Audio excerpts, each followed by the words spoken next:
In this session, we're going to cover the basics of BuildingConnected's Qualification Manager tool.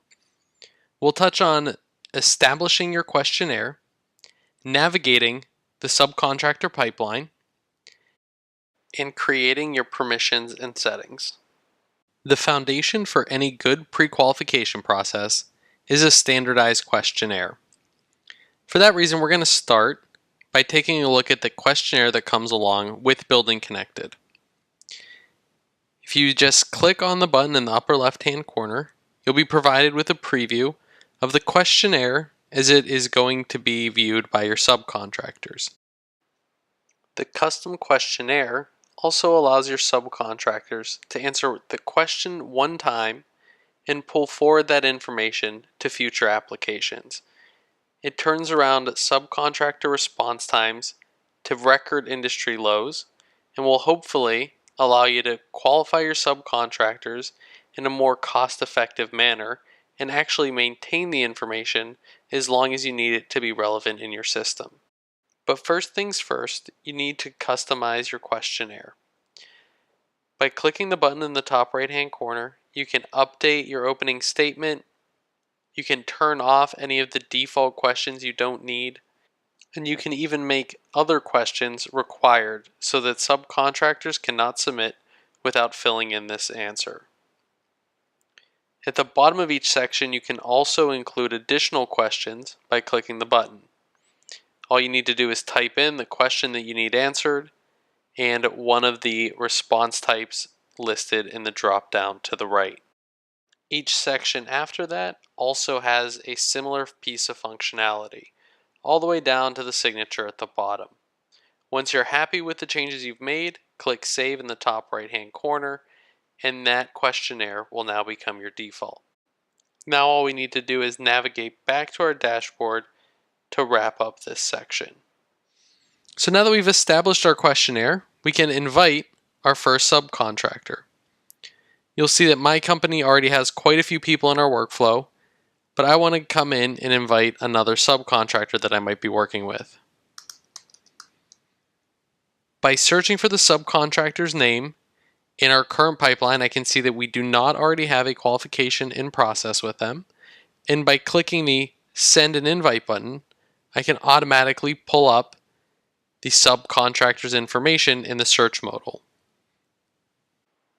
All I need to do now is pick the right contact and click the Invite button. Once we close out of this window, we'll see that they've been invited and now show up in the first column in our workflow. If they submit their application or click on the invitation link, they'll be moved to the Application in Progress bar or into the Submitted column. To have a better sense of where I should spend my time inside of this tool, I'm going to choose to filter this to only show my applications. Now we'll see a limited view of the subcontractors that I'm involved with for the pre-qualification process. A good place where I could start to add value is when a subcontractor I invited has submitted their application. I'll click into Stonehard's application and I'll use the top navigation to take a look at their submitted form. We can see the full questionnaire by scrolling through this page, and if we need to revise or make any changes to this information, we can quickly send the subcontractor an invitation by clicking this button. We can also see who else is supposed to review this application once it's been submitted, and a complete history of the tracking between us and Stonehard. If I go back to the status page, I can come in and leave a review based off of the information they submitted. It's as simple as clicking the I'm ready to approve or deny button and making my designation about their status right here. So maybe I've reviewed the information and I want to skip the reviewers below me, and I'm marking them as approved with a total limit of $25 million. We could also give them a single project limit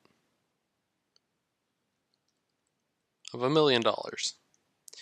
And always, we want to set an expiration date so that we can revisit this application in the future.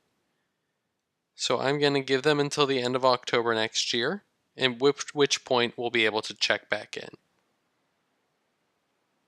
By clicking Save, we are bypassing the rest of the reviewers in the workflow and setting the status as we decided at the top of the page.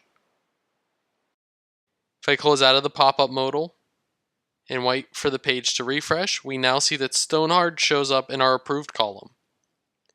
As Stonehard continues their journey through our pre-qualification process, they will eventually move into the expiring soon column, at which point we can quickly invite them to renew by selecting this button down at the bottom.